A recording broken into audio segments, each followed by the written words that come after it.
आकर की, तो क्या होना चाहिए कि और अधिक बेहतर तरीके से युवाओं के सपनों को पूरा किया जा सके? निश्चित रूप से जो आज का विधेयक था वो बहुत ज़्यादा जरूरी विधेयक था और युवाओं से, हमारे आने वाले भविष्य से जुड़ा हुआ एक विधेयक था। और आज के जो विधेयक था उसके अंदर कोचिंग इंस्टीट्यूट्स की ज़्यादा बात थी। मुझे लगता है कि कोचिंग इंस्टीट्यूट से ज़्यादा बात मेंटल हेल्थ की होनी ज़्यादा जरूरी थी कि आज के समय में ये जो आत्महत्याएं हो रही है ये हो क्यों रही। हम कोचिंग इंस्टीट्यूट्स को ब्लेम कर रहे हैं। देखिए, जब आपको स्कूल्स में, कॉलेजेस में, यूनिवर्सिटीज में प्रॉपर एजुकेशन नहीं मिलेगा, वो स्ट्रक्चर नहीं मिलेगा, तो बच्चा कहीं ना कहीं तैयारी करने के लिए जाएगा।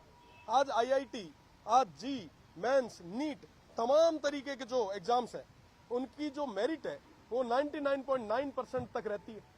हर बच्चे को लगता है कि साहब मुझे उसमें सेलेक्ट होना है। 1000 जड़ों में 100 लोगों की पोस्ट होती है और उस कंपटीशन के लिए रात और दिन व्यक्ति मेहनत करता है, हमारा युवा मेहनत करता है।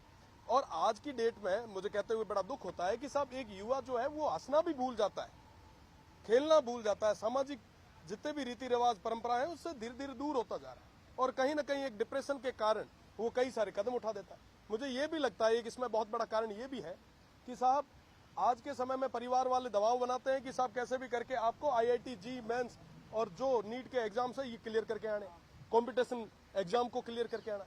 जब बच्चा वो क्लियर नहीं कर पाता तो कहीं ना कहीं उसको एक धक्का लगता है। घर वाले कहते हैं कि साहब रिश्तेदार क्या कहेंगे, और उस हमारे राजस्थानी में क्या करें कि ओलू मेरे चक्कर रमी वो बच्चों इतो मोटो कदम उठा ले जिकर कारण वो पूरा फ्यूचर जो है वो डिस्पॉइल हो जाए। आज आत्महत्याओं की जो ये बात चल रही है, मुझे लगता है कि मेंटल हेल्थ पे बहुत ज्यादा काम करने की जरूरत है। आज के समय में अगर मैं बात करूं मेरे क्षेत्र की, वहां की एजुकेशन की, तो निश्चित रूप से मैं कह सकता हूं कि वेस्टर्न राजस्थान पूरे में शिक्षकों की भारी कमी है।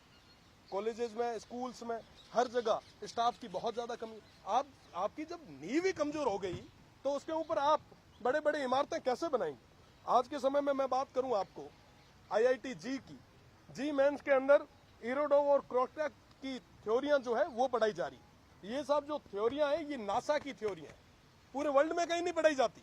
हमारे जो 12वीं क्लास के जो बच्चे हैं जो पास होके आते हैं उनको कहते हैं कि साहब आप ये थ्योरियां पढ़ो, और उस मेंटल प्रेशर के चक्कर में हमारे जो विद्यार्थी हैं वो कहीं ना कहीं ऐसे गलत कदम उठाते हैं। आप राजस्थान की विधानसभा में पहली बार आए हो और पूरे हिंदुस्तान के युवाओं के आइडल हो, और आज युवाओं को लेकर जो बिल आया है, आप युवाओं को क्या संदेश देना चाहते हैं? मैं तो युवाओं को यही कहना चाहूंगा कि पढ़ाई लिखाई पे जोर देना चाहिए, पर ज्यादा भी जोर देने की जरूरत नहीं है।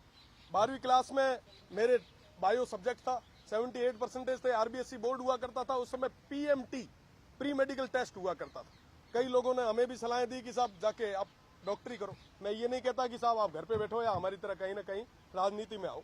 मैं ये जरूर कहता हूं कि स्ट्रेस नहीं लेना, जो आपको फील्ड सही लगे आप उस और कदम बढ़ाएं। और निश्चित रूप से हमारे राजस्थान के युवाओं में क्वालिटी की कोई कमी नहीं है। वो आने वाले समय में इस देश का और प्रदेश का नेतृत्व कर सकते हैं, नाम रोशन कर सकते हैं। बस यही फर्क है कि उन पे कम से कम मेंटल प्रेशर दिया जाए और अभिभावकों को विशेषकर इस चीज का ध्यान रखने की ज्यादा जरूरत है।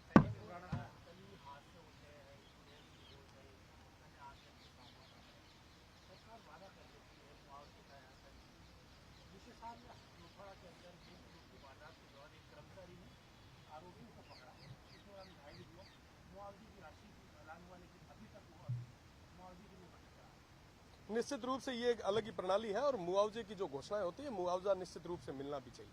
वर्तमान में बात कोचिंग इंस्टीट्यूट्स को लेकर चल रही है, तो मैं कहना चाहूंगा कि कोचिंग इंस्टीट्यूट्स के ऊपर पाबंदी लगनी चाहिए, पर पाबंदी इस तरीके से नहीं कि उनको बंद करें।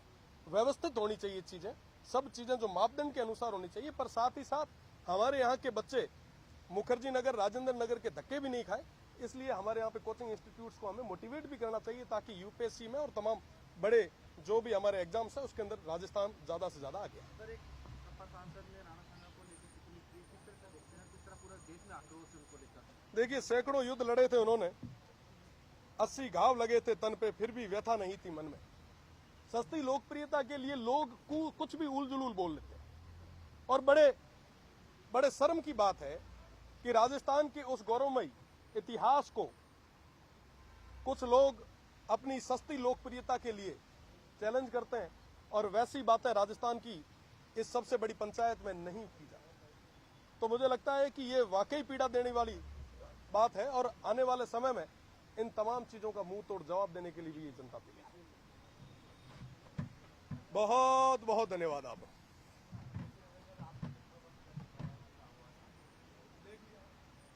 तो आप यही चाहते हो कि साहब यहाँ पे ये इंस्टीट्यूट बंद हो जाए तो मुकद्दर नगर भेज दो।